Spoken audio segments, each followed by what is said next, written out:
Greetings and salutations, everyone. It is I, Jay Burkhart, once again coming at you with the Ufological vlog. Yeah, this is gonna take something. This is gonna take a little bit of getting used to. I'm not used to videotaping this much. This vlogging concept. Basically, it's a video diary. Yeah, I admit, I'm a little slow to do it. I'm a little slow to get into it. But, you know, I've seen a lot of other people do it. And even for the heck of it, I decided to monetize my stuff. You know, would be nice. Maybe could possibly make some money off this. My biggest problem has always been that I have suffered from obscurity. There are people who know about my videos, but they don't visit them. And yet I've heard from many people that they do visit my videos, but their presence does not show up on YouTube. So basically what's been happening, and this has happened to me through Facebook and through MySpace and other places, wherever I seem to go, something prevents me from being known. It's weird. It just really is weird. It's like somebody follows me or somebody's follows me, and they try to make sure that I don't get ratings. They try to make sure that they don't see my listings in the search engines. And I've complained about it, and they just won't answer. They won't respond. And everybody knows, anybody who's ever spent any serious time on the internet knows this, that if they don't want you to be on there, you won't be. That's just all there is to it. They'll make damn sure that you stay obscured. I've even had people comment and go, wow, man, you know, your videos are really interesting, your videos are really great, but why the hell can't they be seen? Why the hell do we go to YouTube and all of a sudden YouTube says, oh, sorry, videos are not accessible? You know? It's a strange world we live in. And if you think for 1 second that you're not being monitored, that you're not being coerced, that you're not being observed, that you're not being directed, that you are not being programmed, guess again. It happens all the time. It happens to almost everybody. You gotta have a mind of your own. You gotta have your own willpower. It's not paranoia anymore. It's fact. It's truth. It's just the way that it is. We live in a fucking goddamn paranoid society that is bent on exerting extreme control of you, me, and every fucking thing else in this world. Purpose? They just don't like freedom. They just don't like things to be the way they are. They want slaves. The rich and elite want to be able to sit up in their ivory towers, and they want the rest of us slaves to be ground into the ground. We're expendable, you know, like the 2 million people that Germany had exterminated in World War II. Just expendable. Just get rid of them. Concentration camps, shoot them in the head, stick them in a ditch, forced labor, then kill them. Whatever. Doesn't matter what they are. Steers, queers, or polar bears, they don't care. They just want to eliminate your ass. And the thing I've always had a real problem with regarding that type of mentality is the sheer fact that the people who are up top looking down their noses at the rest of us are nothing special. The only thing that separates them from the rest of us is money, power, intrigue, and greed. That's it. Outside of that, all of our blood runs the same color, unless they're reptiles. And all of our shit runs the same way, unless they're reptiles. But then again, even a reptile has to take a dump. You know what I mean? Don't tell anybody I said that. Shh. And, you know, it's just the way it is. But I can tell you, though, I feel that there are changes coming. Big changes. Earth changes. You know, they talk about the magnetic pole moving. Actually, it has been. It's not even at true north anymore. It's kind of like gone over towards Russia, Mother Russia. And, you know, our governments do not tell us the truth on anything. So, you know, there's just a lot of weird, crazy shit that seems to be going on in this world. But one thing that is a constant: continental drift. And the continents are always moving. Where I'm standing right now, where you're viewing this from right now, we're all sitting on rafts of dirt that are floating above seas of molten lava. Okay? Now, when you really think about it, just how stable is a raft? Imagine yourself sitting in a raft in the middle of any ocean. How secure are you really going to be? Well, if every continent basically is a humongous raft of dirt and stone floating above magma, how secure is that really going to be? And of course, the continents have shifted through the billions of years of evolution on this world. You know, you look at how things were all glued together during Pangea and other configurations, making what we have now. You know, North America, South America, Asia, Africa, Europe, Asia, you know, India, what have you. And eventually, the way it is now is going to change. And who's to say that those changes not only take billions of years or millions of years to move about, you know, several inches per year, but who's to say that some of these changes do not catastrophically at some point move at once? Who says that a whole continent cannot shift 10 miles in a day? Okay? Just because we haven't seen it doesn't mean it is not so. Just because we have not experienced it in this lifetime or in the racial memory of being a human being does not mean that it has not occurred that way.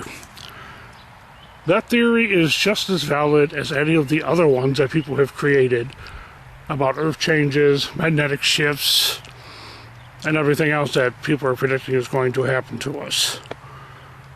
And, you know, it really should make you appreciate what you have. Let's get away from the man-made construct.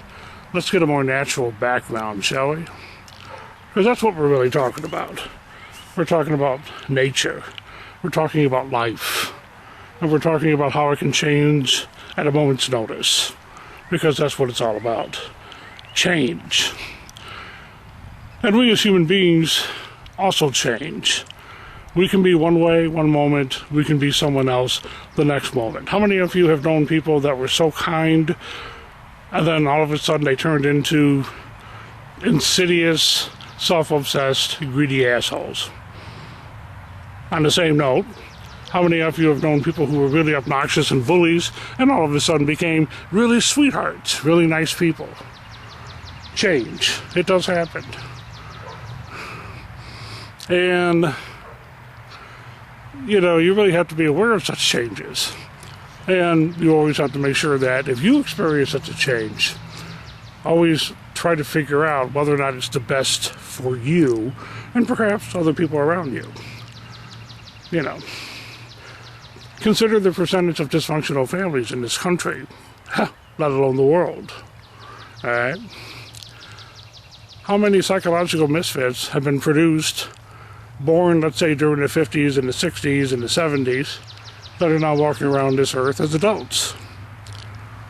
Now, are they like ticking time bombs? Some of them probably are. Many of them have already killed themselves.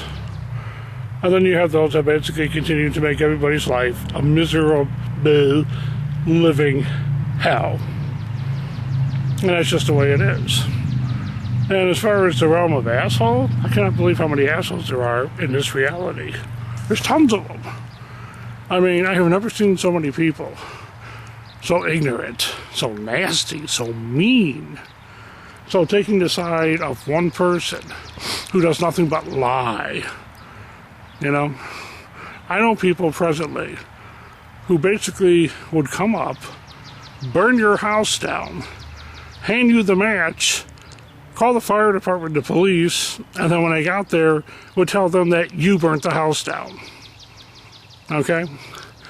And could actually pass a lie detector test because they have no thoughts or feelings or emotions that are even good. All they are is nothing but pure malice, and people that they hurt, as far as these types of people are concerned, deserve to die. Not them. Not them for doing evil, but the ones that they have victimized. They're the evil. And you catch one of these assholes and you ask them the question, why'd you do it? 9 times out of 10, their response is, because I could. That's kind of scary. That doesn't say much for the human race or anything else. It's kind of scary. It's kind of disconcerting. It's like, you know, what the fuck? And yet, that's just the way it is. So you do your best. You try to do your best. You try to make a difference when you can. And I suppose that's the purpose of what I'm trying to do here. I'm trying to make a difference. I'm trying to make a difference in the lives of other people. And of course, while I'm at it, even for myself. You know? That's just the way it is. I didn't even ask for the people that I have problems with. They just created themselves. They didn't like something I did. I mean, no matter what I do, the smallest thing, they got to find something wrong with it.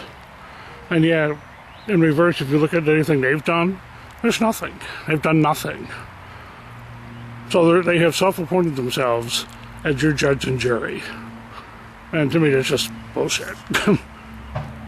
Absolute, unmitigated bullshit. So what are you going to do? Life goes on. Anywho, it was a beautiful day today, and from what I've seen, and from what I've read, there's going to be many more beautiful days in the 70s. Can you imagine that? It's May finally. Oh, by the way, happy May Day. And, you know, just try to make the best of it. But we got some beautiful weather. Yeah, I'm sorry, I'm a little bit distracted today. I've been dealing with a lot of crap. I've been dealing with people that I thought I could trust, and they just turned around and bit me in the ass. I had one woman, she was having a lot of problems, counseled her. She was crying her ass off. I counseled her. My wife counseled her, just so she could turn around and basically take the side of a bully against me and shove it up my ass. Yeah. And what's sad is that people never disappoint me. They never do. Because I'm always off the mindset that a person is going to fuck up, that a person is going to screw up, that a person is going to betray you, that a person is going to be so self-absorbed and about themselves. And they never disappoint me. They never disappoint me because they always turn out that way. The good ones are good, but the ones who claim to be good turn out to be the worst. A good person should never find it necessary to claim that they are good. So when you find somebody who claims they are good, claim that they are of heart and soul, claim that they will never do anything to hurt someone, they're the first ones that are going to cut your fucking balls and slit your throat. So remember that as a life lesson. Good does not need to proclaim itself as good. And if you find someone who proclaims himself to be saintly, then you better watch out, because that motherfucker's going to roundhouse your ass when you least expect it. Anywho, that's it for my ramblings today. There will be more.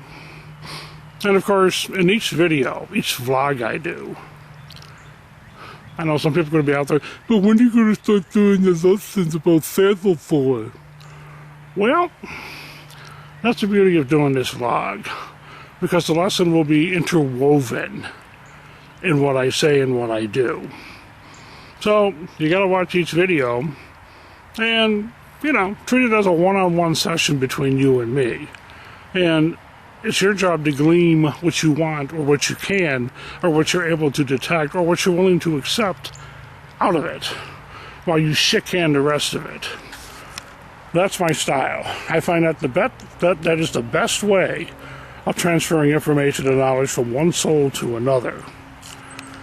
You do it in an animated fashion. You share what you know. Okay, I'm not setting up house here. I'm not going to establish myself as the mystic guru. I don't give a fuck. I really don't. People either learn something from me or they don't.